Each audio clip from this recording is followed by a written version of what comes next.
Gallic Wars by Julius Cæsar. Translated by Rex Warner. Book 1. 58 BC. Descriptions of Gaul. First operations against the Helvetii.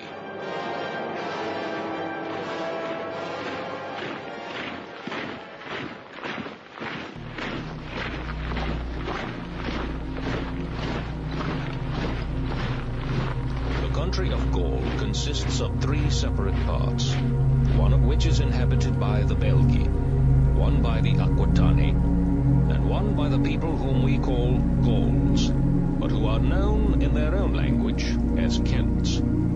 These 3 peoples differ from one another in language, customs, and laws. The river Garonne forms the frontier between the Gauls and the Aquitani, the rivers Seine and Marne between the Gauls and the Belgi. The toughest soldiers come from the Belgi. This is because they are farthest away from the culture and civilized way of life of the Roman province. Merchants, bringing the influences which tend to make people effeminate, hardly ever go into those parts, and they are also nearest to the Germans across the Rhine, and are continually waging war with them. For the same reason, the Helvetii are the bravest tribe among the Gauls. They too are in almost daily contact with the Germans, either fighting to keep them out of Gaul, or launching attacks on them in their own territory. That part of the country which, as I have said, is occupied by the Gauls, starts from the Rhone, and is bounded by the Garonne, the ocean, and the country of the Belgi. On the side where the Sequani and Helvetii live, it extends up to the Rhine. It may be said to face north. The country of the Belgi, beginning at the Gallic frontier, extends as far as the lower Rhine and faces northeast. Aquitania starts at the Garonne and extends up to the Pyrenees and the ocean west of Spain. It faces northwest. Among the Helvetii at this time, much the richest and most distinguished man was a certain Vercingetorix.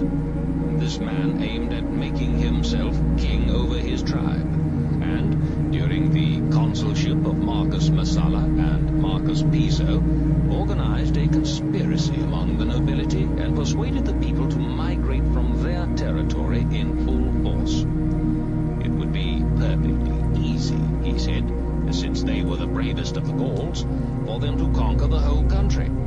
His arguments were all the more persuasive because the Helvetii were in fact shut in on every side by natural geographical boundaries. On one frontier there was the broad and deep stream of the Rhine, separating them from Germany. On another, the high range of the Jura Mountains separated them from the Sequani, while between them and the Roman province, on their third frontier, lay the Lake of Geneva and the Rhone. In these conditions, their range of movement was restricted, and it was not easy for them to fight campaigns against their neighbors. This they greatly resented, since they were naturally fond of war, and they considered that their territory, measuring 227 by 170 miles, was too small for a people like themselves, so populous and with so lofty a military reputation. These considerations and the great influence of Vercingetorix made the Helvetii decide to prepare all the necessary arrangements for a mass migration. They were to buy up all the wagons and pack animals that they could, sow as much grain as possible so as to have adequate supplies on the march, and make treaties of friendship with neighboring states. Reckoning that they would need 2 years for effecting all this, they passed a law binding them to set out in the 3rd year. Vercingetorix was appointed to deal with these preparations, and he set out in person on a conciliatory mission to the neighboring states. While on this mission, he urged the Sequanian Casticus, whose father, Cartamanteloides, had for many years been a king of the Sequani, and had been given by the Senate the title of Friend of the Roman People, to usurp the royal power which his father had previously held.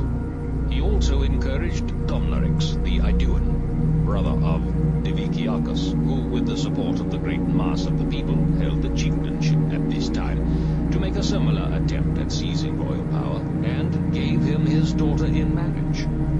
He assured both that there would be no difficulty in what he was suggesting. He himself, he said, would soon seize supreme power in his own state. There was no doubt that the Helvetii were the most powerful people in Gaul, and he promised them that he would use his own army and his own resources to make them safe in their kingdoms. These arguments of Vercingetorix proved effective. Promises were exchanged and confirmed by oath, and it was confidently expected that once they had seized the kingship of these three powerful and valiant nations, they would make themselves masters of the whole of Gaul. The conspiracy, however, was reported to the Helvetii by an informer, and Vercingetorix was told that, according to tribal custom, he must stand his trial in chains. If found guilty, the legal penalty was death by burning. On the day fixed for the trial, Vercingetorix brought with him to the place of judgment all 10,000 of his retainers, together with a great many other tribesmen who owed him money or were bound to him in some way or other. With their aid, he avoided the necessity of having to stand trial. The people as a whole, however, were angry at this evasion of justice. They determined to assert their rights by force of arms, and the magistrates were already mobilizing large bodies of men from various parts of the country when Vercingetorix was found dead. It was strongly suspected among the Helvetii that he had taken his own life. The death of Vercingetorix, however, made no difference to the determination of the Helvetii to carry out their plans for the migration. When finally they considered that all their preparations were complete, they set fire to their fortified towns. There were 12 of these, 400 villages, and all private dwelling houses. They burned all their grain, except that which they planned to carry with them, so that with nothing left at home to encourage them to return, they might be all the readier to face the perils that lay ahead. Each man was ordered to take with him 3 months' supply of flour. They persuaded their neighbors, the Raraki, Tulingi, and Latobrigi, who were to join them in the migration, to follow their own example and burn their towns and villages. And they also took with them as allies the Boi, who had previously lived on the other side of the Rhine but had crossed over into Austria, where they had attacked the town of Moria. There were but 2 possible routes by which the Helvetii could leave their country. One was through the territory of the Sequani. It was a difficult route, with the Jura Mountains on one side and the Rhone on the other, so narrow that wagons could scarcely move along it in single file, and the high mountains that overhung the road would enable a mere handful of men to block the pass. The other route was through the Roman province. It was much easier and more convenient, since the Rhone, which flows between the territory of the Helvetii and that of the recently subdued Allobroges, can be forded at various points. There is also a bridge at the Allobrogian frontier town of Geneva, which connects that country with the Helvetii. The Allobroges were considered to be still disaffected toward Rome, and the Helvetii felt confident that, either by persuasion or by force, they could secure a free passage through the country. So, when everything was ready for departure, they fixed a date on which they were all to assemble on the banks of the Rhone. This date was the 28th of March, in the consulship of Lucius Piso and Aulus Gabinius. On receiving the news that the Helvetii intended to try to march through our province, I left Rome at once for Transalpine Gaul, and traveling as fast as possible, reached the neighborhood of Geneva. In the whole of Transalpine Gaul there was but 1 legion. I gave orders for the mobilization of as many more troops as possible, and had the bridge over the Rhone destroyed. When they heard of my arrival, the Helvetii sent a deputation of their chief men to me. The deputation was led by Namias and Verocloetius, and was instructed to say that their intentions in marching through the province were entirely peaceful. There simply existed no alternative route, and they asked me to allow them to do so without raising any objections. I remembered, however, that it was these Helvetii who had defeated and killed the consul Lucius Cassius and sent his army under the yoke. It did not seem to me that any concessions ought to be made to such people. They were no friends of ours, and I did not believe that if they got the chance of marching through the province, they would refrain from acts of robbery and violence. However, it was necessary to gain time for the mobilization of the troops which I had ordered to be raised. I therefore told the deputation that I should have to consider the matter at my leisure. They were to return, if they wished to raise the question again, on the 13th of April. Meanwhile, I used the legion which I had with me and the fresh troops which had been enlisted in the province to construct a wall 16 feet in height and a trench along the whole distance of 18 miles between the Lake of Geneva, where it flows into the Rhone, and the Jura Mountains on the frontier between the Helvetii and Sequani. When this fortification was finished, I posted garrisons at various strong points along the line so as to make it easier to repulse the Helvetii if they should try to force their way through. The Helvetian deputation visited me again on the day I had fixed. I told them that I must act in accordance with the precedents and traditions of the Roman people, and was therefore unable to allow anyone to march through the province. I made it clear that if they attempted to use force, I would resist them. The Helvetii had failed to get what they wanted. They now made a number of attempts, sometimes by day, but more often by night, at breaking through our line. Sometimes they tried to get across by means of boats and rafts, lashed together to form a bridge. Sometimes they forded the river at its shallowest points. However, they were faced by strong fortifications and by troops who concentrated quickly at the points of danger and poured a heavy fire on their attackers. In the end, they abandoned these attempts. The only road left to them was the one through the country of the Sequani, and this was too narrow to be practicable, unless the Sequani themselves were willing to let them use it. Acting on their own initiative, the Helvetii failed to secure the necessary permission, and therefore they sent a deputation to Dumnorix the Aeduan, asking him to use his good offices with the Sequani, so as to get this permission for them. Dumnorix was a man who carried much weight among the Sequani. He was personally well liked and had spent money on increasing his popularity.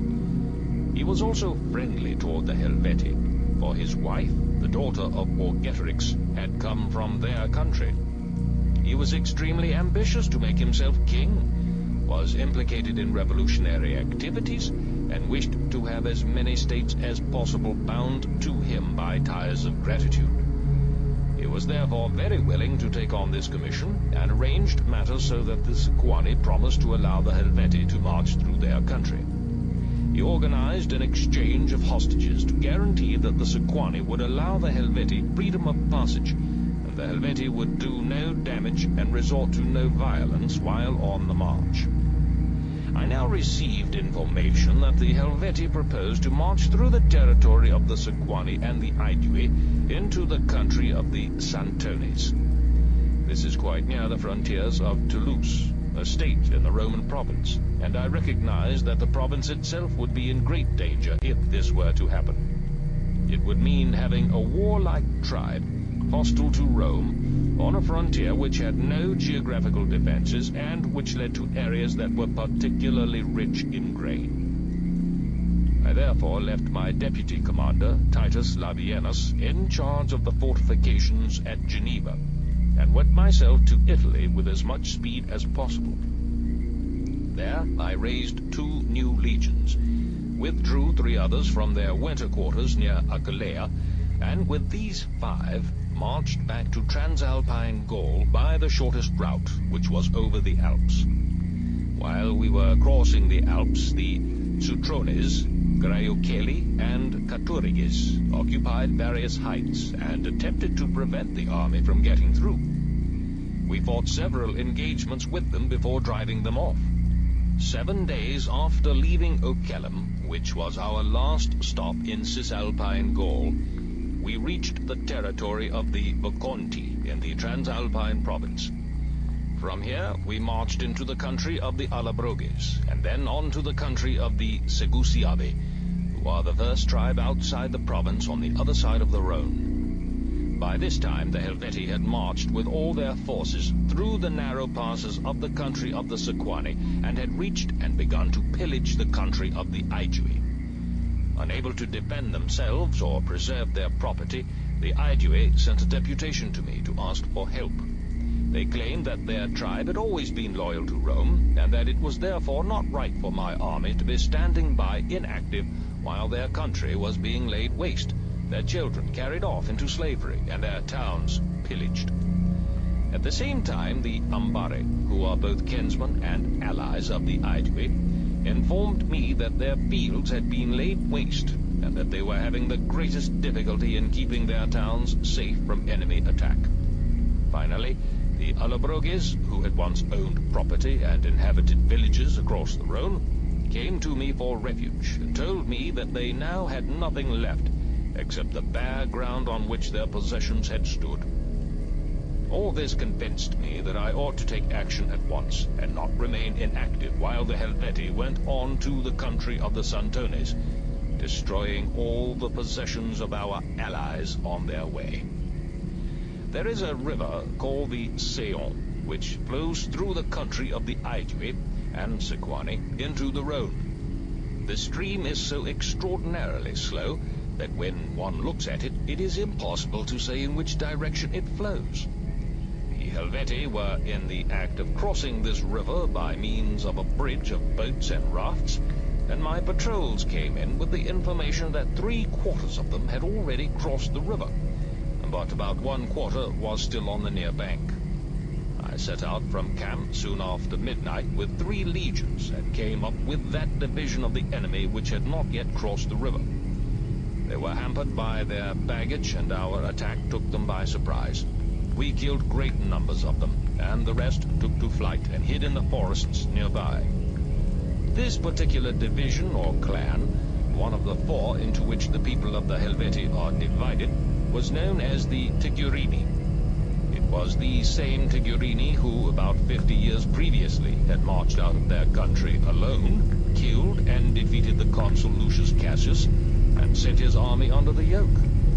So, whether by chance or by divine providence, that section of the Helvetii, which had inflicted such a terrible disgrace on Roman arms, was the first of them all to pay the penalty.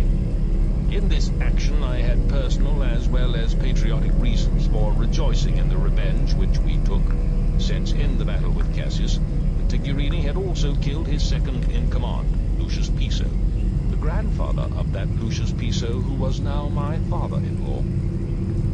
After the battle, I had a bridge built over the Seon, and brought the army across so as to be able to pursue the remainder of the Helvetian forces. My sudden appearance had a disturbing effect upon the enemy when they observed that the business of crossing the river, which had caused them much trouble, and over which they had taken 20 days, had been done by us in the space of a single day. They sent a deputation to me which was led by Dibico, who had commanded the Helvetian forces in the campaign against Cassius. The representations he made were as follows. If Rome would make peace with the Helvetii, then the Helvetii would go and settle wherever I decided that I would like them to be.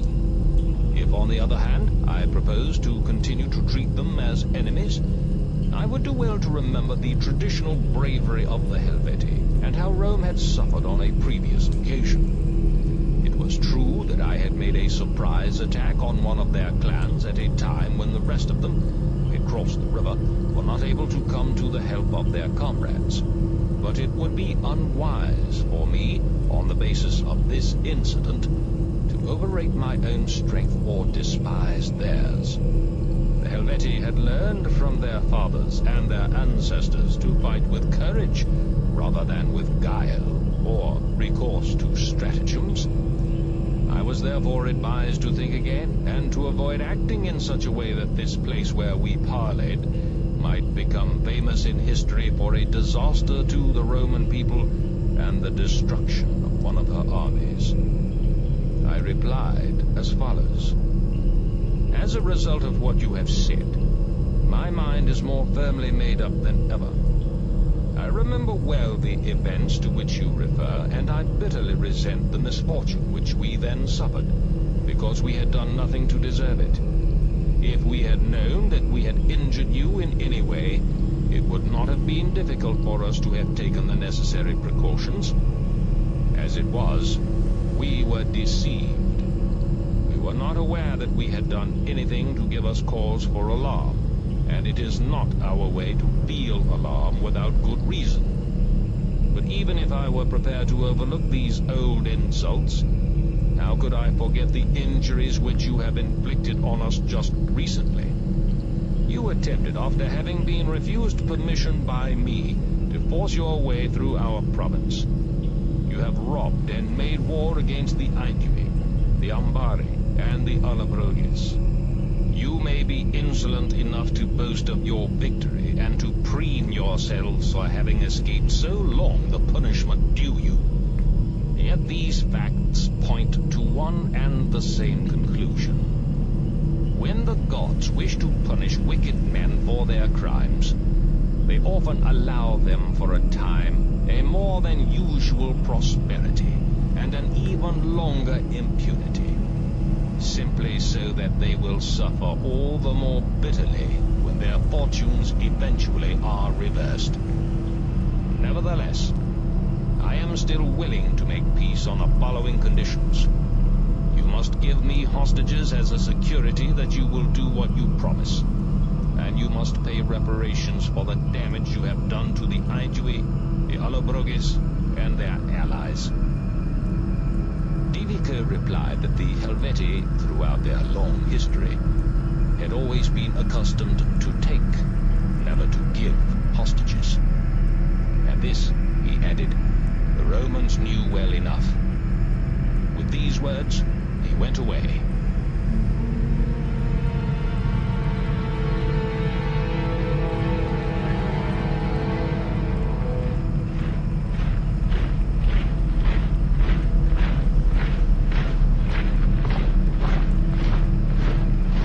End of the campaign against the Helvetii.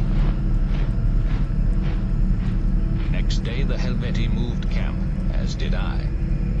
Our whole cavalry force, consisting of about 4,000 men, raised from all parts of the province, from the Aedui and from their allies, was sent on ahead to observe the enemy's line of march. They followed up the enemy rear guard rather too eagerly, and, joining battle with the Helvetian cavalry on ground that was unfavorable, suffered a few casualties. The Helvetii were much elated by this engagement, having routed so many of our cavalry with a mere 500 of their own. Their morale improved, and their rear guard would often halt and challenge us to make another attack. However, I kept my men back from fighting. We had enough to do for the moment in preventing the enemy from foraging and looting and generally devastating the countryside. So, for about a fortnight, the two armies moved on, the enemy's rear guard and our vanguard always within 5 or 6 miles of each other. Meanwhile, I was constantly urging the Aedui to send the grain which their government had promised me. Gaul, as already stated, is a northern country, and because of the cold, the grain in the fields was still not ripe, nor was there even an adequate supply of food for the animals. Moreover, I was no longer able to rely, as before, on the supplies of grain which were brought up the Saône in boats, because the Helvetii had moved away from the river, and I did not want to lose contact with them. Day after day, the Aedui kept putting things off, saying that the grain was being collected. It was actually on its way. It would arrive at any moment, and so forth. I realized that these postponements were going on indefinitely, and we were not far from the day on which the troops should be issued their rations. So I summoned a meeting of the Aeduan chiefs, of whom there were a great many in our camp.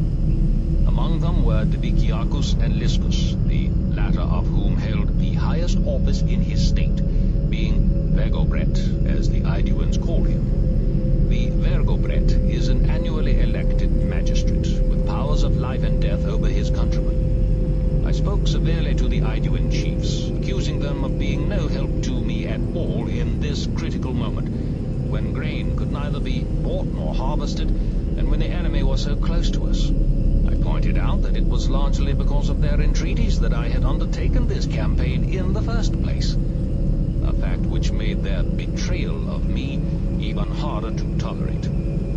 This speech of mine had its effect on Liscus, who now, at last, revealed some information which up to then he had kept secret. According to him, there were among the Aedui certain individuals who had great influence with the people, and indeed were in their private capacity more powerful than the magistrates themselves. These men had been engaging in a criminal and seditious agitation designed to intimidate the people and prevent them from collecting the amount of grain due. Their general theme was that if the Aedui themselves could no longer hold supreme power in Gaul, it was better to have other Gauls rather than Romans as their overlords, for they were convinced that if the Romans conquered the Helvetii, their next step would be to deprive both the Aedui and the other Gallic tribes of their liberty. It was these same people, Liscus said, were in the habit of informing the enemy of our plans and of everything that went on in our camp. He himself could do nothing to control them. Indeed, he fully realized that in giving me this information, as he felt obliged to do, he had put himself into considerable danger. And this was why he had kept silent for as long as he could. I felt pretty certain that the person to whom Liscus was referring was Dumnorix, the brother of Diviciacus. But because I did not want the affair to become the subject of general discussion, I quickly dismissed the meeting, asking Liscus to stay behind. When he was by himself, I put some more questions to him about what he had said at the meeting, and now he spoke with less restraint and more confidence. By secretly questioning various other people, I checked his information and found it to be correct. Dumnorix was the man responsible.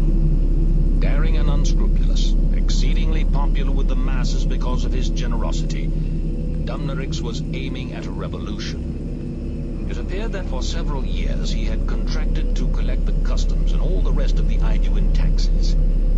He had paid very little for this contract, simply because nobody dared bid against him. In this way he had become even richer than before, and had amassed large sums to be used for bribery. He went about with a large bodyguard of cavalry, which he maintained at his own expense. He was a man of authority, not only in his own country, but in neighboring states. And to strengthen this influence of his abroad, he had arranged for his mother to marry one of the most distinguished nobles among the Bituriges, had himself taken a wife from the Helvetii, and had married his half-sister and other female relatives to men from various other states. Because of his marriage, he was strongly on the side of the Helvetii, and he had reasons of his own for hating both the Romans in general and me personally, because one of the results of our arrival in the country had been the diminution of his power and the restoration of his brother Diviciacus to the position of honor and authority which he had held previously. He was convinced that if we were defeated, the Helvetii would help him to become king, whereas if the country came under Roman control, he saw no prospects either of gaining the kingship or of keeping the influence which he had already. In the course of my inquiries, I also discovered that it was Dumnorix and his cavalry who were responsible for starting the flight of our whole cavalry force when it had suffered the defeat a few days previously. Dumnorix was the commander of the cavalry contingent that had been sent me by the Aedui, and when his men had started to run away, their panic had spread to all the rest. All this gave me good reason to distrust him, and the evidence was confirmed by other indisputable facts. It was Dumnorix who had arranged for the Helvetii to go through the country of the Sequani, and who had seen that hostages were exchanged. He had, moreover, done all this without any orders either from me or from his own government. Indeed, neither I nor they had known anything about it. And now he was being accused by the chief magistrate of the Aedui. It seemed to me, therefore, that I should be perfectly justified either in punishing him myself or in instructing his own government to do so. There was one objection, however, to following either of these courses. I had come to know Diviciacus, the brother of Dumnorix, well. He was entirely on our side, very devoted to me personally, and altogether a man who was quite remarkable for his loyalty, his fair-mindedness, and his good sense. I was afraid of hurting his feelings if I punished Dumnorix. Therefore, before taking any further steps, I summoned him to my quarters. Here, I asked the regular interpreters to withdraw, and spoke with Diviciacus through the medium of Gaius Valerius Procillus, a leading man in the province and a great friend of mine in whom I had the most complete confidence. I reminded Diviciacus of what he had himself heard said about Dumnorix in the Council of Chiefs. I went on to tell him of the additional information I had received about his brother from various individuals. I then most solemnly begged him not to take offense, but to approve of my suggestion that I should either try the case myself and decide upon the penalty, or else instruct the Aeduan government to do so. Diviciacus threw his arms around me and burst into tears. He began to beg me not to be too severe with his brother. "I know well," he said, "that what you have told me is true, and no one is more sorry about it than I am. There was a time when, both at home and abroad, I had very great power, and Dumnorix, because of his youth, very little. It was through me that he grew great. Now he is using the strength and resources which I gave him not only to weaken me, but practically to destroy me. Nevertheless, I feel for him as a brother ought to feel, and I must also consider the question of public opinion. I myself am known to be a friend of yours. If you take severe measures against my brother, everyone will believe that I was also in favor of them, and the result will be that I shall become hated all over Gaul." He was continuing to speak, still weeping and still begging me to relent.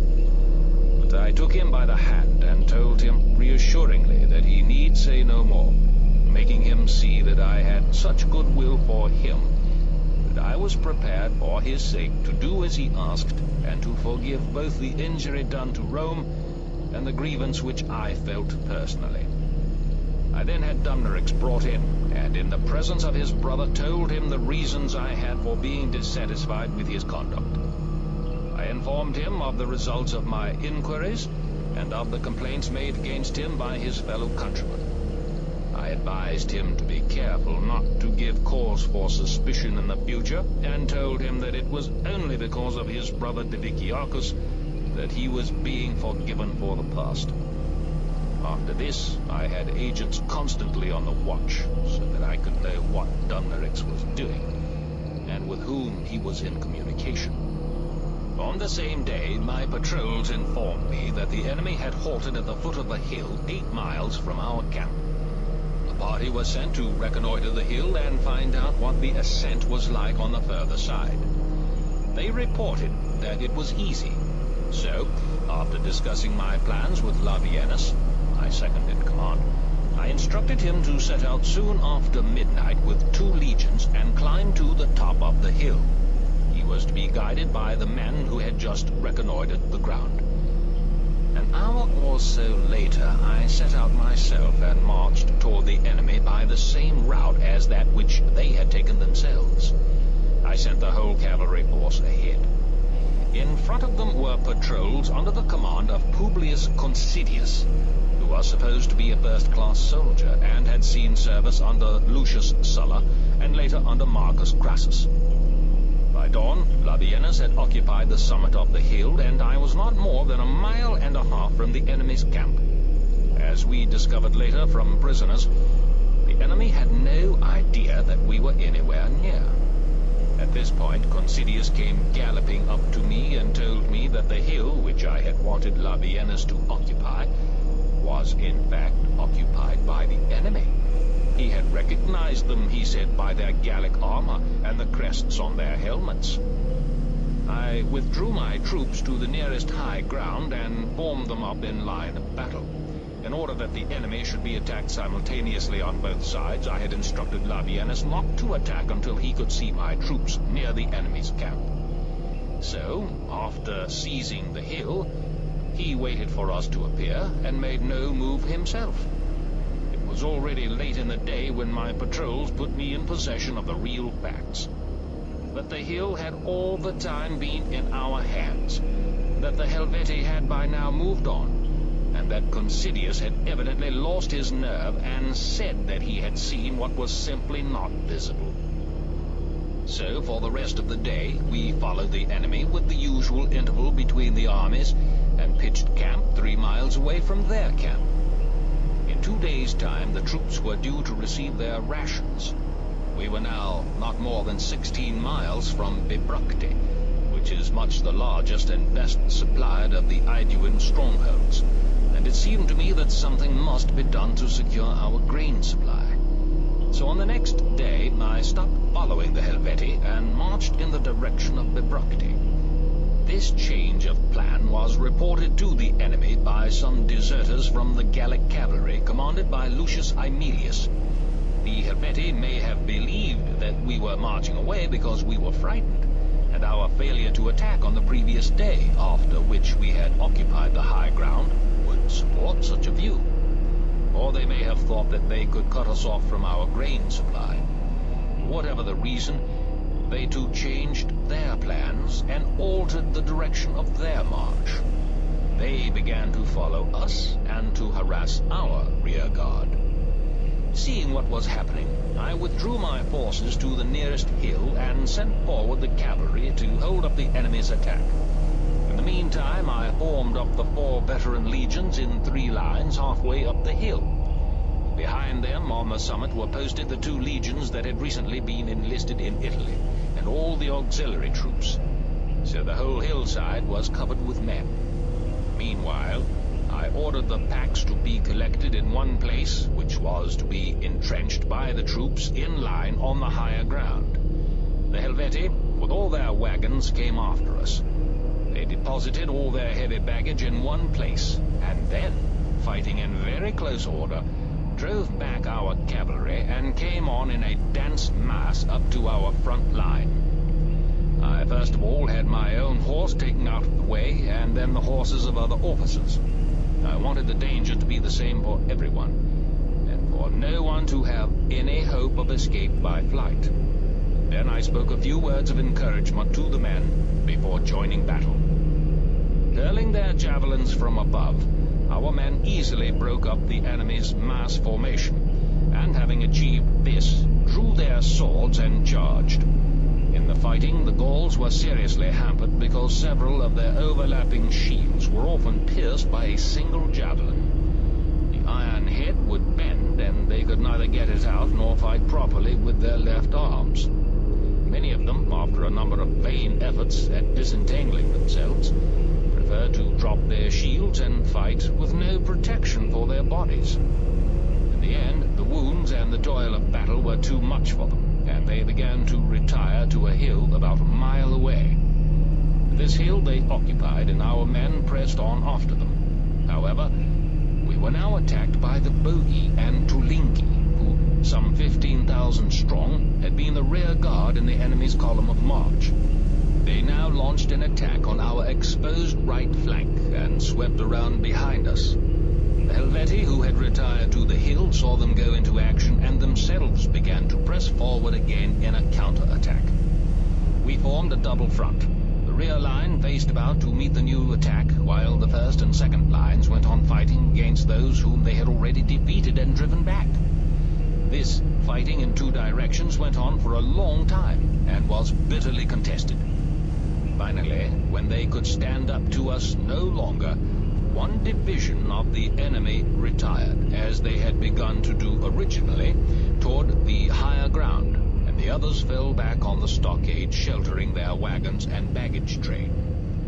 In the whole of this battle, which had lasted from midday until the evening, not a single man was seen to turn and run. Around the stockade, fighting went on far into the night. The enemy had drawn up their wagons so as to form a kind of rampart, and from this hurled down their weapons on our men as we came up, while others from underneath the wagons and between the wheels shot their native darts and javelins at us with damaging effect. It was a long fight, but in the end we gained possession of the baggage and the camp, and took as prisoners the daughter of Orgetorix and one of his sons. About 130,000 of the enemy survived the battle. They marched all that night without stopping for a moment's rest, and 3 days later reached the country of the Lingones. We had been unable to follow them, since we spent 3 days in looking after the wounded and burying the dead. But I sent messengers with letters to the Lingones, warning them not to give the Helvetii food or help of any kind, and threatening, if they did so, to treat them also as enemies. Then, after the 3 days were up, I continued the pursuit, taking the whole army with me.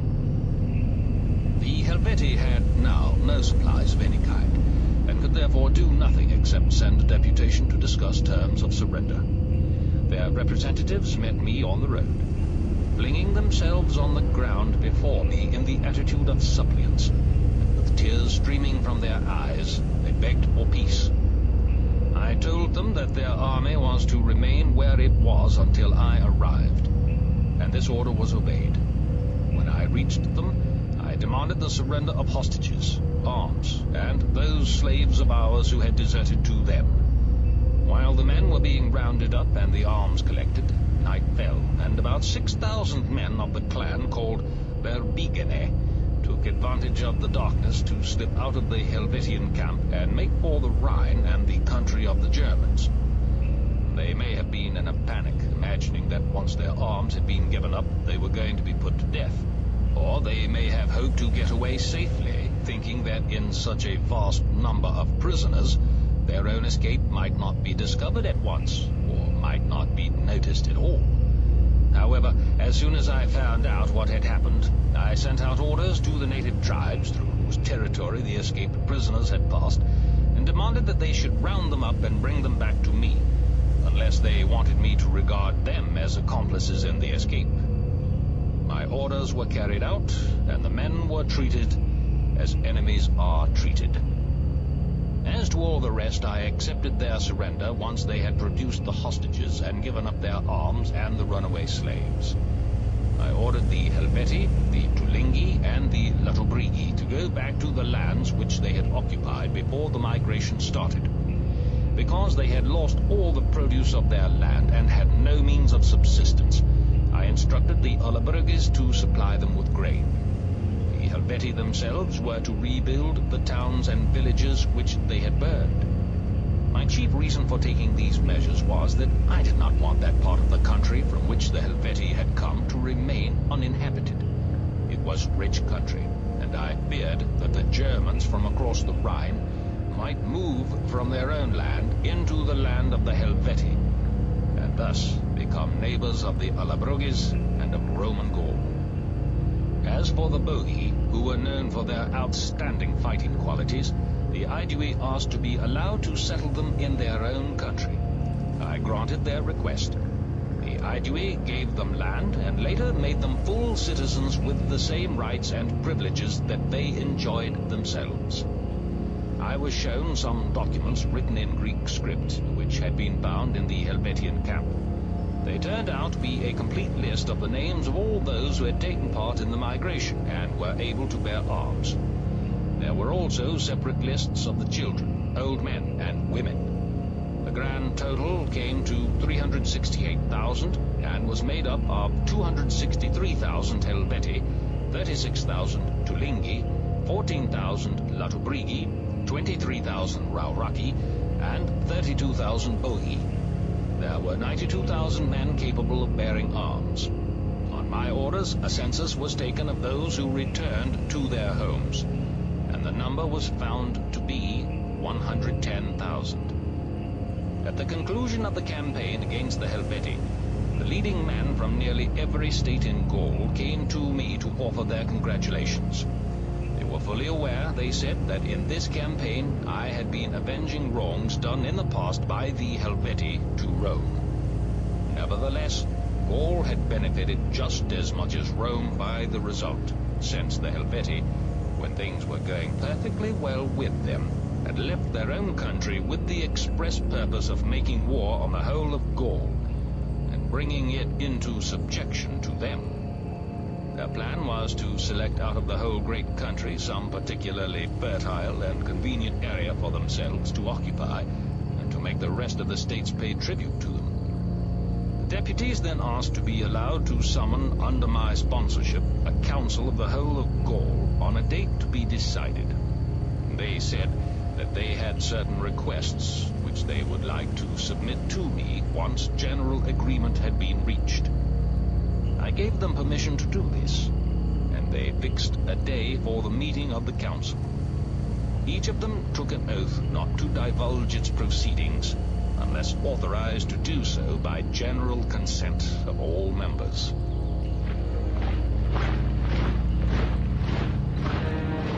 Ariovistus. Preliminary moves. When this council had been held, the same tribal chiefs as before came back to me and asked to be allowed to meet me secretly for private discussions on a question which affected their personal safety and the good of the whole country. I granted their request, and at the interview they prostrated themselves before me and spoke with tears streaming. Anxious as they were, they said, to gain their requests, it was just as important for them that what they said should go no further. If it did, they would be likely to suffer for it most cruelly. Then Diviciacus, the Aeduan, who acted as their spokesman, gave the following account of the situation. In Gaul, he said, there were two large factions, one led by the Aedui and one by the Arverni. For many years these two had struggled bitterly between themselves for supremacy, until, in the end, the Arverni and Sequani had hired German mercenaries to help them. Originally, about 15,000 Germans had crossed the Rhine, but soon these fierce and violent savages took a liking for the good land and the high standard of living to be found in Gaul, and many more crossed over. There were now about 120,000 of them in the country. The Aedui and their dependent states had fought in battle with the Germans over and over again, but they had been defeated with disastrous results, losing all their nobles, the whole of their national council, and their cavalry. After these disastrous battles, the Aedui, who because of their own courage and the friendship and kindness of the Roman people had once been the most powerful state in Gaul, were now forced to hand over to the Sequani their most prominent men as hostages. They had been compelled to bind themselves by oath not to ask for the return of the hostages, not to seek help from Rome, and to submit permanently to the power and authority of the Sequani. I myself, said Diviciacus, am the only man among the Aedui who could not be induced to take the oath, to give up my children as hostages. It was because of this that I fled from my own country and came to Rome to ask the Senate for help, being the one man not bound by oath or by the knowledge that his children were in enemy hands. However, he continued, things had turned out even worse for the victorious Sequani than for the conquered Aedui.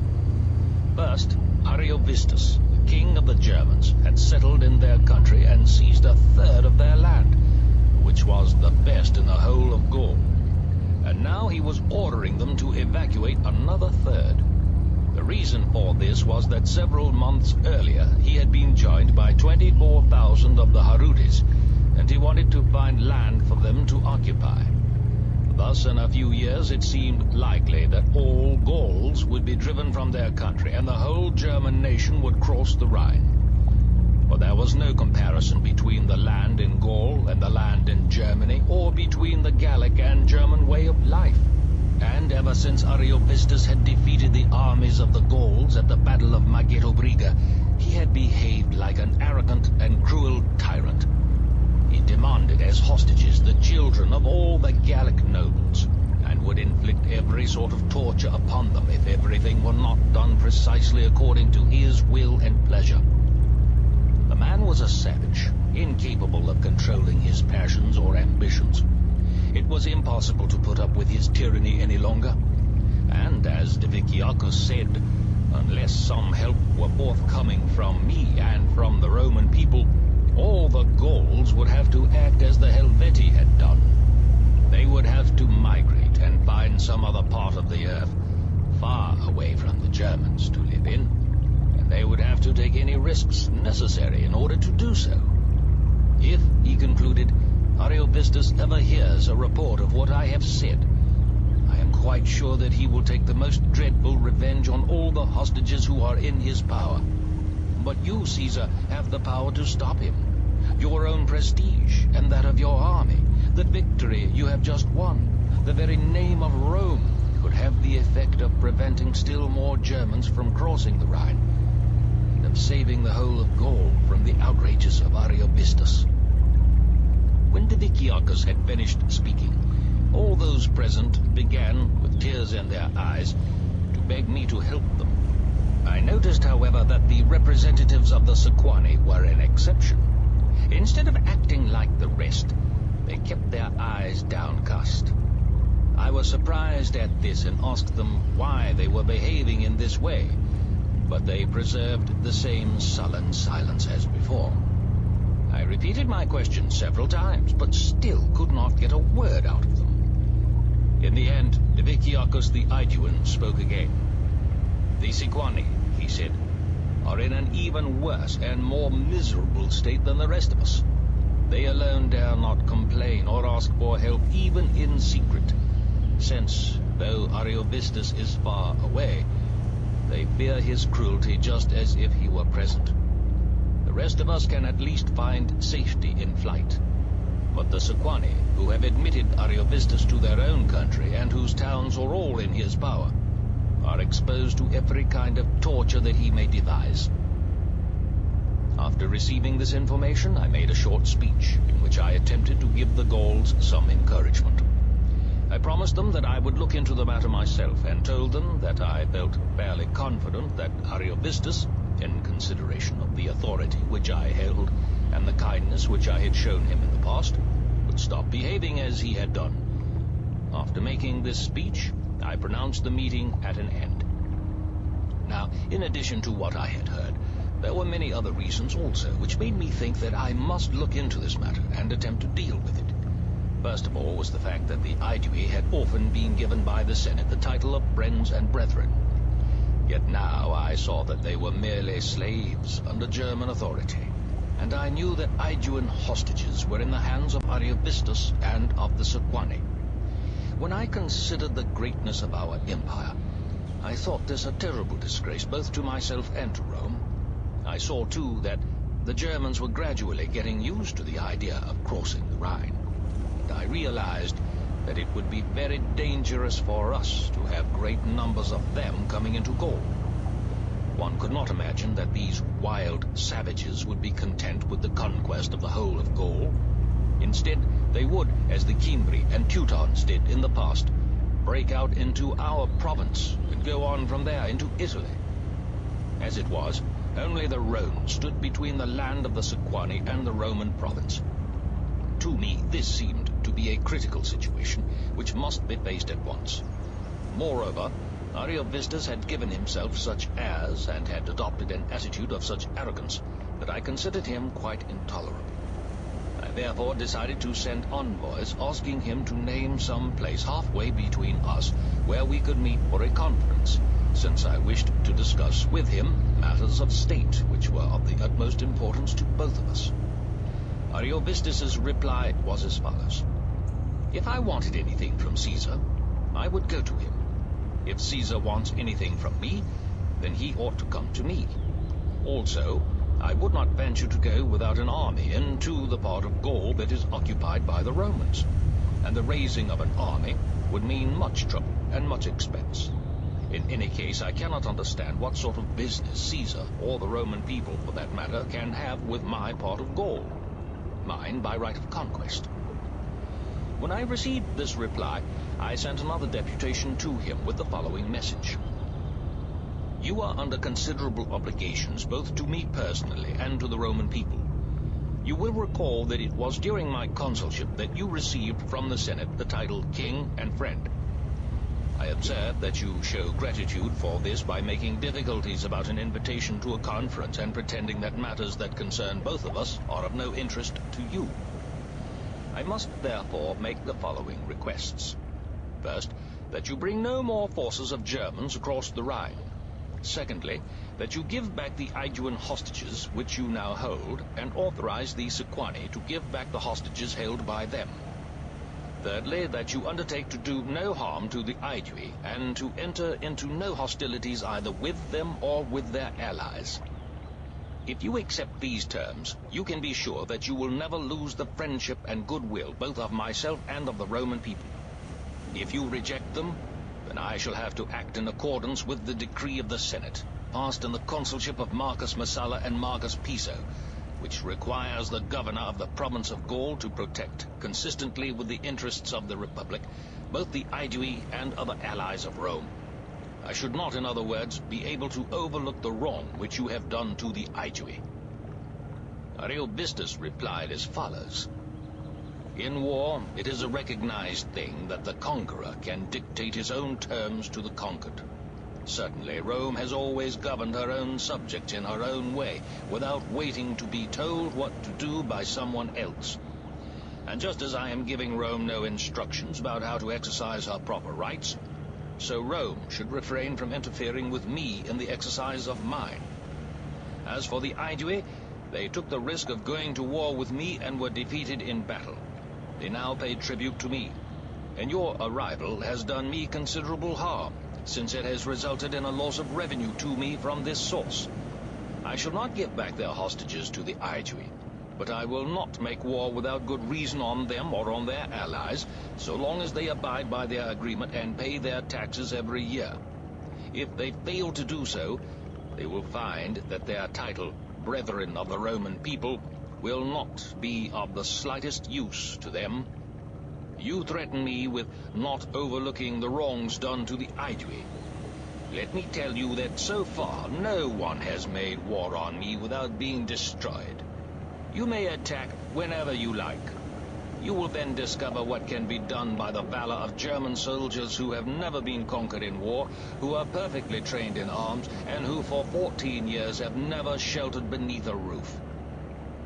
Just at the time I received this message, deputations arrived from the Aedui and the Treveri. The Aedui came to complain that their country was being devastated by the Herudes, who had recently been brought across the Rhine into Gaul, and said, too, that even after giving up still more hostages, they had been unable to buy peace from Ariovistus. The Treveri reported that 100 clans of the Suevi, led by the brothers Nasua and Cimberius, were encamped on the far bank of the Rhine, and were trying to get across. This news was extremely disturbing, and made it clear to me that I must act fast, since if this new band of Suevi joined up with the existing forces of Ariovistus, it would not be so easy to stand up to them. I therefore made arrangements for the grain supply as quickly as possible, and set out, marching by forced marches in the direction of Ariovistus. We had been on the road for 3 days when I was informed that Ariovistus, with his whole force, was moving against Besançon, which is the largest town of the Sequani, and that he had already advanced a 3 days' march from his own frontier. It seemed to me that I must do everything possible to prevent him from occupying the place.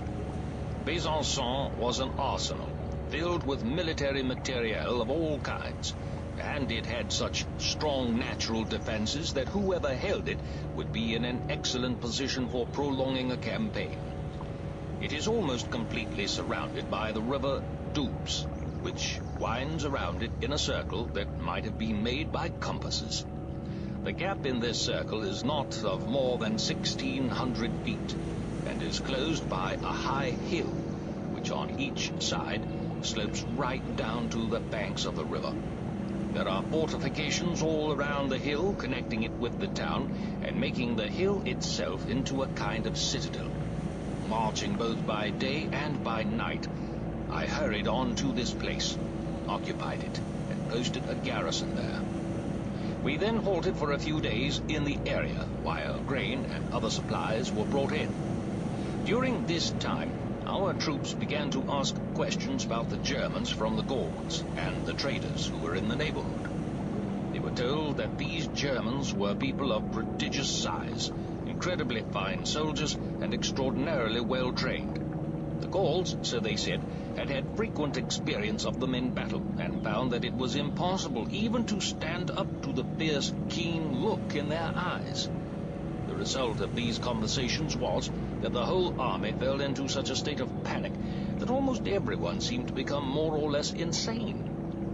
The trouble started with those temporary officers and officials who had come out from Rome in order to cultivate my friendship, and who were rather lacking in military experience.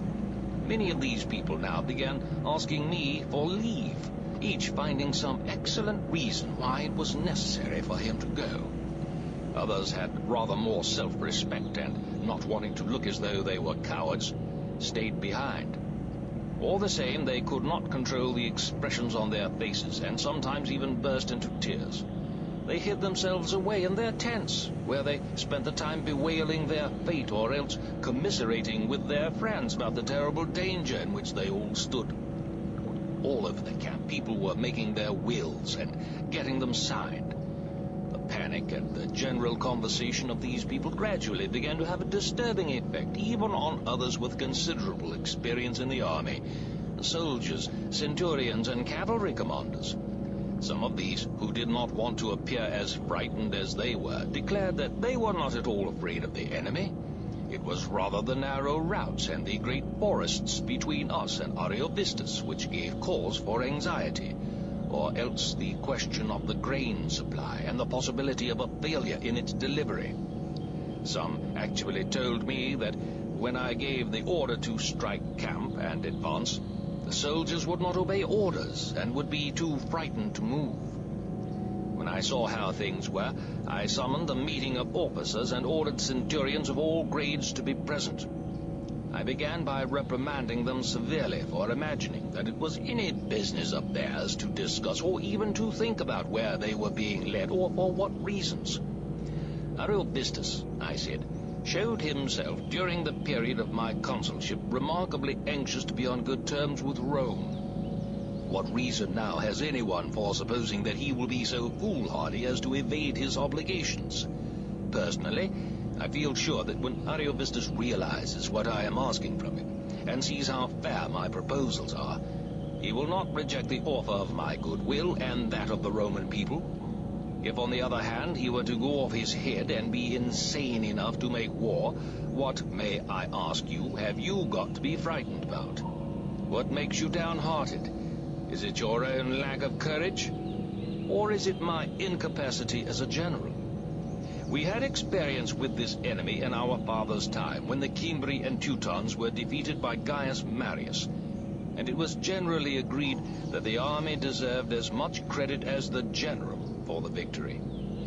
We recently met the same enemy again in Italy during the revolt of the slaves, and on that occasion they had the advantage of the discipline and training which they had learned from us. This slave revolt, incidentally, is a good example of what courage and resolution can do. For a long time, while these slaves were unarmed, our men had been needlessly frightened of them. But in the end, though they had won victories and furnished themselves with arms, we defeated them. Finally, these Germans are the same people whom the Helvetii have often fought and very often defeated, both in Germany and in their own country. Yet the Helvetii could not stand up to our army. Some of you seem to have been disturbed by the defeat and rout of the Gauls, yet if you look into the matter, you will find that the facts were these.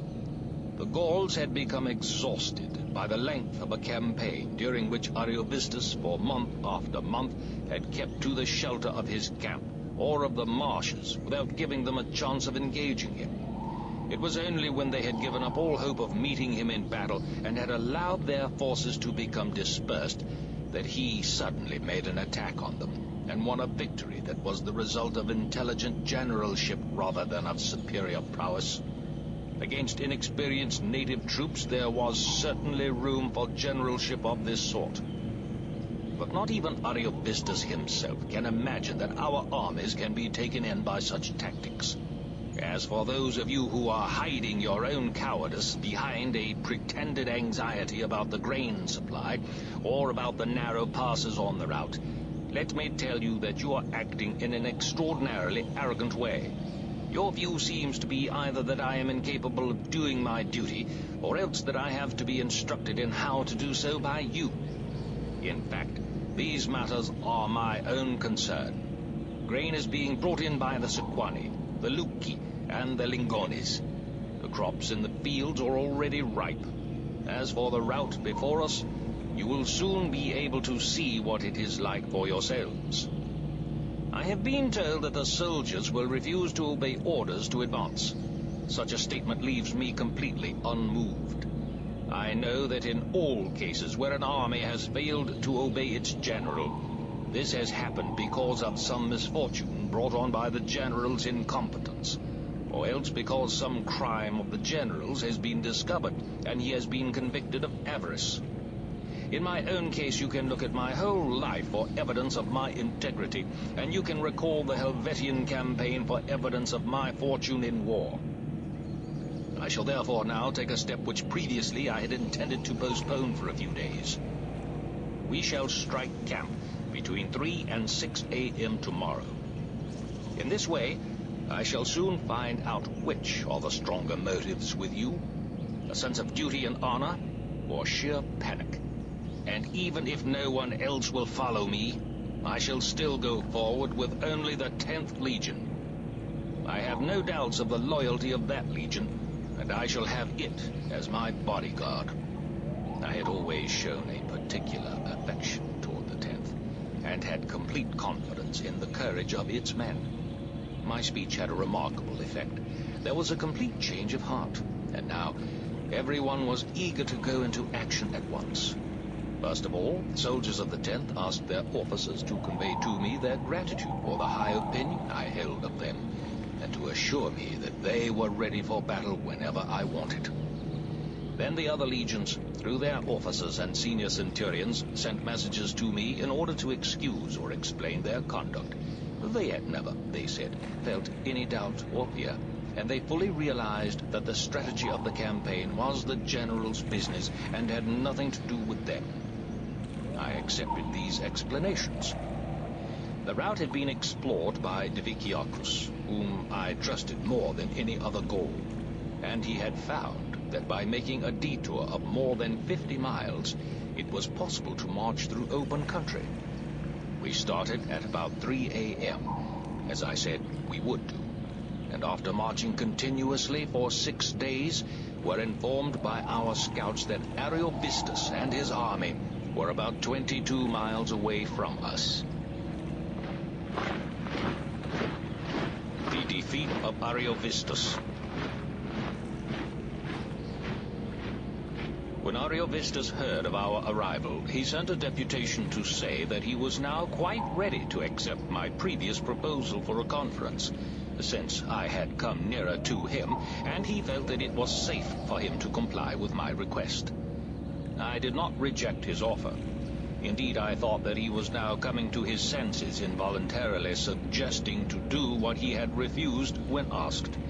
And I was full of hope that in return for all the kindness he had received from me and from the Roman people, he would adopt a less obstinate attitude when he understood what I wanted from him. It was arranged that the conference should be held 5 days later. Meanwhile, messengers frequently passed between us. Ariovistus stipulated that I should not bring any infantry with me to the conference. He was afraid, he said, that I would surround him by some trick or other, and proposed that each of us should come attended only by a mounted escort. Otherwise he would not come at all. On my side, I had no wish for the conference to be broken off simply because of some such excuse. At the same time, I did not want to entrust my personal safety to a body of Gallic cavalry. I decided that the best thing to do was to take horses from the Gallic troopers and give them as mounts to soldiers of the 10th Legion, whom I could trust absolutely. So if there were any need of action, I should have as devoted a bodyguard as I could wish for. While this order was being carried out, one of the legionaries remarked rather wittily, "Cæsar's doing better than he said. He promised that the 10th would be his bodyguard, and now he's knighting us." The place where we had arranged to meet was a fairly large mound of earth in the middle of a great plain and about halfway between our two camps. When we reached the place, I halted my mounted legionaries about 200 yards away, and Ariovistus halted his own cavalry escort at the same distance. Ariovistus demanded that our conference should be held on horseback, and that each of us should bring with him 10 horsemen. When we met together, I began my speech by reminding him of the kindnesses he had received from me and from the Senate. He had been given by the Senate the titles King and Friend, and he had also received a number of magnificent presents, a very rare privilege indeed, as I pointed out to him, and one usually reserved only for those who had done great personal service to Rome. Yet he, without any proper right even to be received by the Senate, and with no real reason for making any petition, had been rewarded as I had mentioned. He owed these rewards entirely to my generosity, and that of the Senate. I then explained to him that the alliance between us and the Aedui was of long standing, and was based on principles of justice. I told him of the many senatorial decrees which had been passed to do honor to the Aedui, and informed him that even before they had asked for our friendship, they had always been the chief state in Gaul. It is the way of Romans, I said, to want our friends and allies, rather than lose what belongs to them, to be constantly growing in influence, importance, and prestige. Certainly we cannot tolerate a state of affairs where they are stripped of what they already possessed at the time they became our friends. In conclusion, I repeated the demands that I had sent to him before by messengers. He was not to make war on the Aedui or on their allies. He was to give back the hostages. And though it might be impossible to send back home any of the Germans he had with him, he must at least undertake not to allow any more of them to cross the Rhine. Ariovistus, in reply, said very little about these demands of mine, and a great deal about himself and his superior abilities. It was not, he said, on his own initiative that he had crossed the Rhine. He had come in answer to a summons from the Gauls themselves, who had invited him into their country. And it was only because he had reckoned on securing great rewards that he had left his own home and his own people.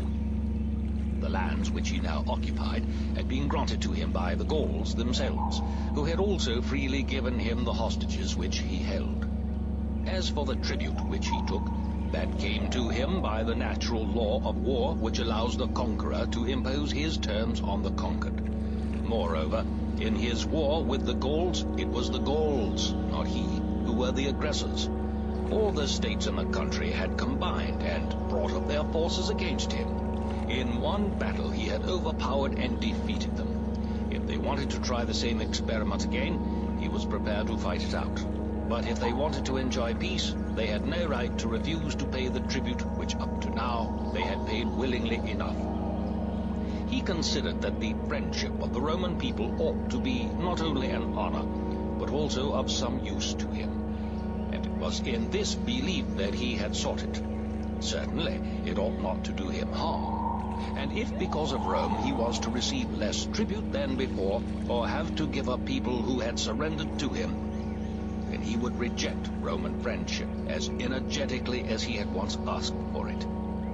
As for the great numbers of Germans whom he was bringing across the Rhine, this was not a move aimed against Gaul, but was purely a measure of self-defense, as could be proved by the fact that he had only come to Gaul because he had been invited, and that in war he had resisted attacks, but never initiated them. He then claimed that he had come to Gaul before the Romans. Up to this time, he said, no Roman army had advanced beyond the frontiers of the Roman province of Gaul. What then did I mean by coming into country which belonged to him? This part of Gaul was his province, just as the other part was ours. If he were to invade our territory, we should rightly object. And just in the same way, we had no right whatever to interfere with him in an area which was under his control.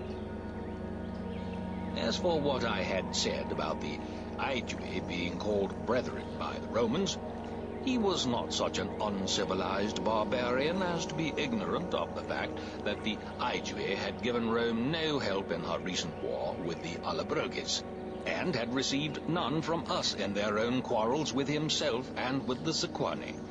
He was bound, therefore, to suspect that all I said about friendship was a mere ruse, and that my real reason for having an army in Gaul was so as to use it in order to destroy him. And, he concluded, unless you take yourself and your army away from this part of the country, I shall treat you not as friend, but as an enemy to be hunted down. There are many members of the nobility, and many leading politicians in Rome who would be extremely glad to hear that you had been killed by me. This is a fact I know for certain, because they have sent their own agents to tell me that I can count on their gratitude and friendship if I get rid of you. If, however, you go away and leave me in undisputed possession of Gaul, I will reward you handsomely, and if you want any wars fought, I will see that they are all won for you without your having to take any risks or undergo any hardships. I then spoke to him at some length, explaining that it was impossible for me to go back on what I had undertaken to do. It was against my principles and against the principles of the Roman people to desert allies who had proved their loyalty. I could not agree that Gaul belonged to him more than it did to us.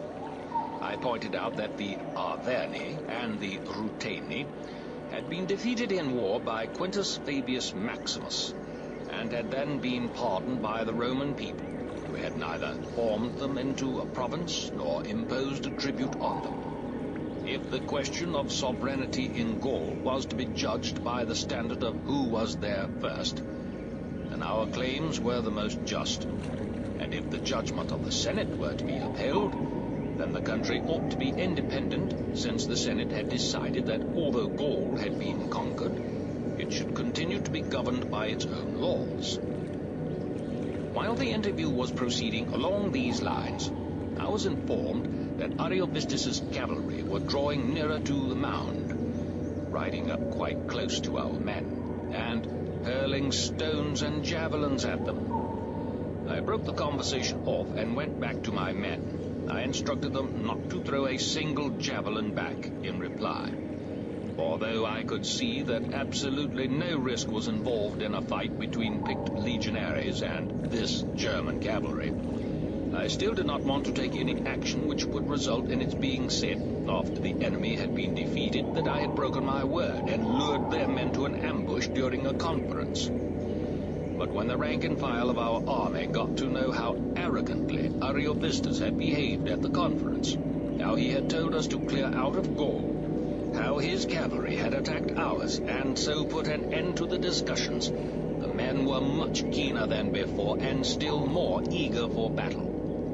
Next day, Ariovistus sent envoys to me to say that he would like to reopen the negotiations that had been interrupted. He asked me to name a day for meeting again, or, if I preferred, to send him one of my senior officers. Personally, I could see no good reason for holding another conference, especially as on the previous day Ariovistus had been incapable of stopping his men from hurling javelins at us, and I thought it would be too risky to send him one of my staff officers. It would be like throwing him to a lot of savages. The best plan seemed to be to send Gaius Valerius Procillus, son of Gaius Valerius Corburus, who had been given Roman citizenship by Gaius Valerius Flaccus. He was a highly educated young man and a fine soldier. He was thoroughly reliable and knew the Gallic language which, from long practice, Ariovistus too could speak fluently. Moreover, In his case, the Germans could have no motive for doing him any harm. I sent with him Marcus Metius, who had at one time been entertained by Ariovistus. Their instructions were to find out what Ariovistus had to say and report back to me. But as soon as Ariovistus saw them in his camp and approaching him, he shouted out in front of his whole army, "What are you here for? Spying, I suppose?" And, refusing to allow them to speak, he had them thrown into chains. On the same day he moved forward and camped on the lower slopes of a hill about 6 miles away from us. Then, on the following day, he led his forces right past our position and camped 2 miles beyond us. The object of this maneuver was to cut us off from the grain and other supplies that were being brought up from the country of the Sequani and the Aedui. For 5 days running, I led my troops out of camp and kept them formed up in line of battle, giving Ariovistus every opportunity to fight a general engagement if he wished to do so. During all this time, Ariovistus kept his main forces confined to their camp, though engagements between the cavalry took place daily. As regards cavalry fighting, the Germans were specially trained in methods of their own. They had 6,000 cavalrymen, who went into battle accompanied by an equal number of foot soldiers. The latter, particularly good runners and remarkable for their courage, had been chosen out of the whole army, each cavalryman picking his own infantryman to look after him. When the cavalry were in difficulty, they fell back on this body of infantry, and the infantry would quickly concentrate. The foot soldiers would rally round any horseman who was wounded and had fallen from his mount. Long training had made them so fast on their feet that in a prolonged advance or a quick retreat, they could keep pace by running alongside the horses and clinging to their manes. When I saw that Ariovistus was staying in his camp, I had to make a move to prevent myself from being cut off any longer from supplies. I selected a good place for a camp, about 600 yards away from the German position, and marched there with the army drawn up in 3 lines. The first and second lines were ordered to stand by under arms, while the third line built the fortifications for the camp.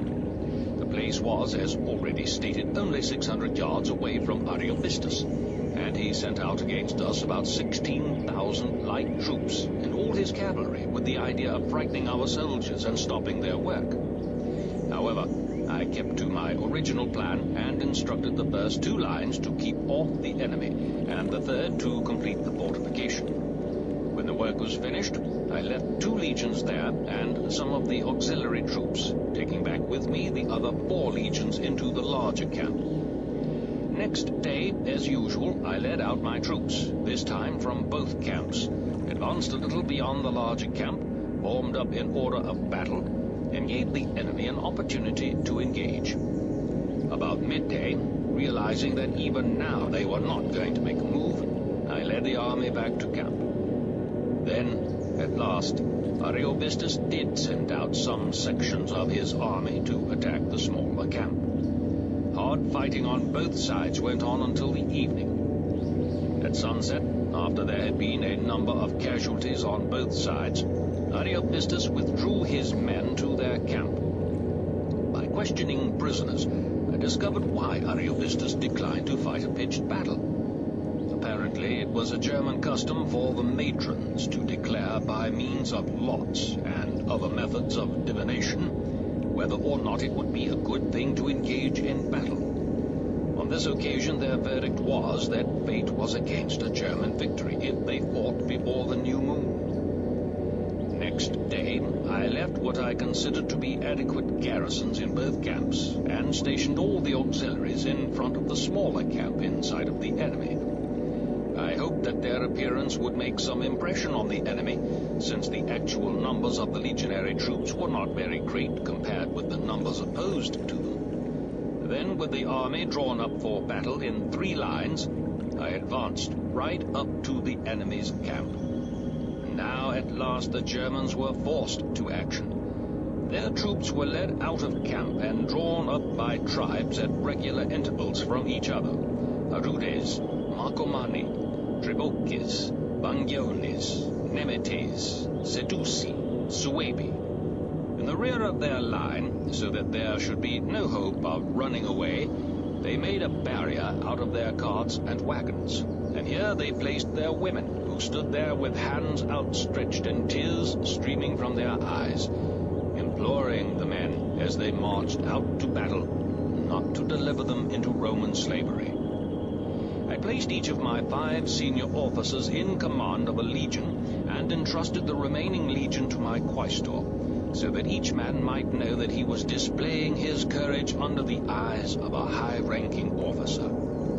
I then began the action by leading our right wing into battle, since I had noticed that the enemy's left was the least steady part of his line. When the signal was given, our men rushed forward so fiercely, and the enemy came on so swiftly and furiously, that there was no time for hurling our javelins.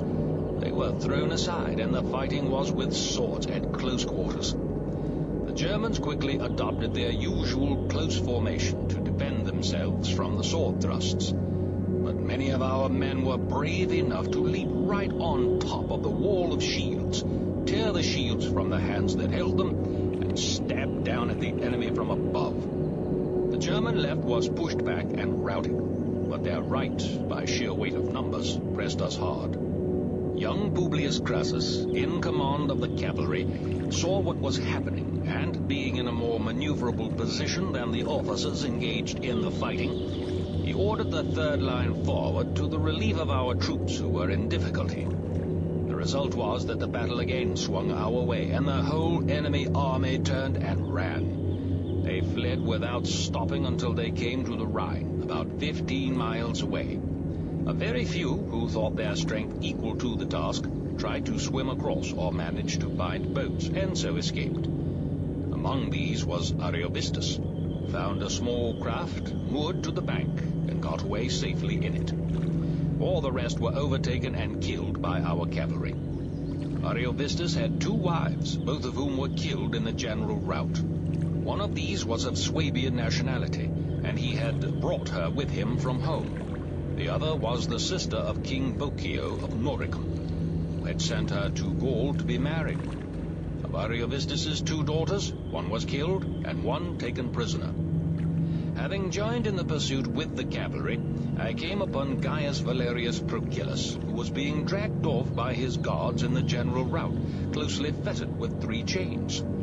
This meeting gave me as much pleasure as the victory itself. It was good to see this man, one of the best in the whole province and a great friend of mine, whose hospitality I had enjoyed, rescued from the enemy and restored to me.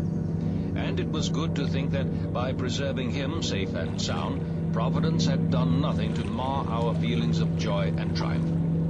Procillus told me that the Germans had 3 times consulted the lots in his presence as to whether he should be burned alive then and there, or reserved for another occasion. It was only thanks to the way the lots turned out that he was saved. Marcus Metius was also discovered and brought back to me. When the news of the battle reached the other side of the Rhine, the Suebi, who had advanced as far as the banks of the river, began to go home again. The tribes living in the Rhineland, seeing how frightened they were, turned on them and killed great numbers of them.